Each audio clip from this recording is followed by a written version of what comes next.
Hello everyone, welcome back to my new mini blog. তো দেখতে পাচ্ছ পুরো রেডি টেডি হয়ে বসে আছি, কোথায় যাব কি করব না করব। তো আগের তো দীঘার ব্লগগুলো সব তোমাদের সাথে শেয়ার করেছি। শীতকালে আমি বলেইছিলাম যে আমাদের এবার ঘোরার ট্যুরগুলো আমাদের স্টার্ট হচ্ছে। তো আরেকটাই এরকম ট্যুরে যাচ্ছি ছোটোখাটোই। তো কোথায় যাচ্ছি না যাচ্ছি সব তোমাদের সাথে দেখাবো। তো অবশ্যই পুরো ভিডিওটা দেখো। হ্যাঁ, তো চলো পরে পরে আরও দেখাচ্ছি। তো এই যে দেখতে পাচ্ছ পুরো একদম রেডি হয়ে বেরোবো। এখন ঘড়িতে বাজে হচ্ছে 11:30 মতো। তো চলো কোথায় যাই না যাই সবই দেখাবো তোমাদের সাথে। হ্যাঁ চলো। তো এই যে দেখতে পাচ্ছ বাসে চেপে গেছি, বাস ছেড়ে দিয়েছে। এখন মোটামুটি ঘড়িতে বাজে হচ্ছে একটা নাগাদ হচ্ছে বাসটা ছেড়েছে। তো এটা হচ্ছে আমার যেখানে হাজব্যান্ড জব করে ওখান থেকে আর কি পিকনিকে নিয়ে যাচ্ছে। তো ওখানেই যাচ্ছি, চলো দেখাচ্ছি কোথায় যাচ্ছি না যাচ্ছি সবই তোমাদের সাথে শেয়ার করব। যেতে মোটামুটি 3-4 ঘন্টা লাগবে। তো এই যে দেখতেই পাচ্ছ ফাইনালি পৌঁছে গেছি। বাস সেখানে দাঁড়িয়েছে 4টে নাগাদ। এত ঠান্ডা যে বেরোতে পারিনি। তো বাইরের ভিউটা দেখো। তোমরা কি চিনতে পারছো এটা কোথায়? এটা হচ্ছে মুকুটমণিপুর।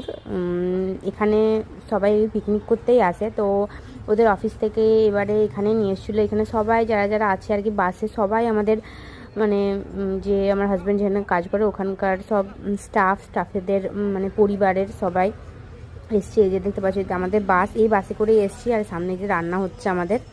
তো চলো এখানে কি কি ঘোরার জায়গা আছে না আছে সবই দেখাবো। কোথায় ঘুরতে যায় না যায়, বোটে যাওয়ার ইচ্ছা আছে, দেখা যাক কখন যাই।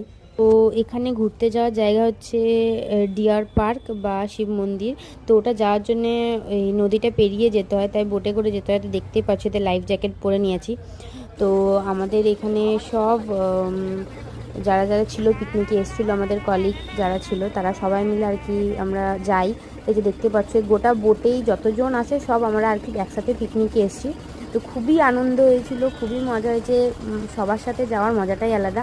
যাই হোক, আনন্দ করতে করতে আমরা যাচ্ছিলাম। হয়তো চলো দেখাচ্ছি। তো ওই যে চলে এসেছি হচ্ছে এটা কোথায় বিহার পার্ক না কি বলছে, এই যে হুম জাস্ট এই নামলাম নৌকা থেকে। চলো দেখি দেখা যাক কি দেখা যায়। আমাদের খুব ভাগ্য ভালো যে আমরা হরিণ দেখতে পাই। বলে অনেকে এখানে এসে বলছে হরিণ দেখতে পাই না।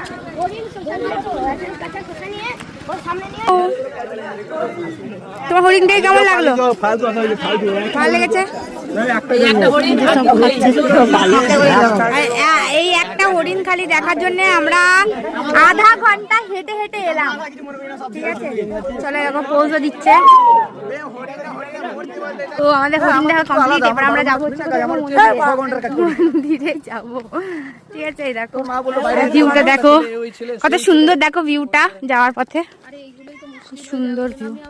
চলো দেখি কি মন্দির আছে একটা। ওটাও জলে প্রথমে এবারে জলের এই পারে নিয়ে এলো, এখানে ডিয়ার পার্ক। এবার ওই পারে হচ্ছে মন্দিরটা।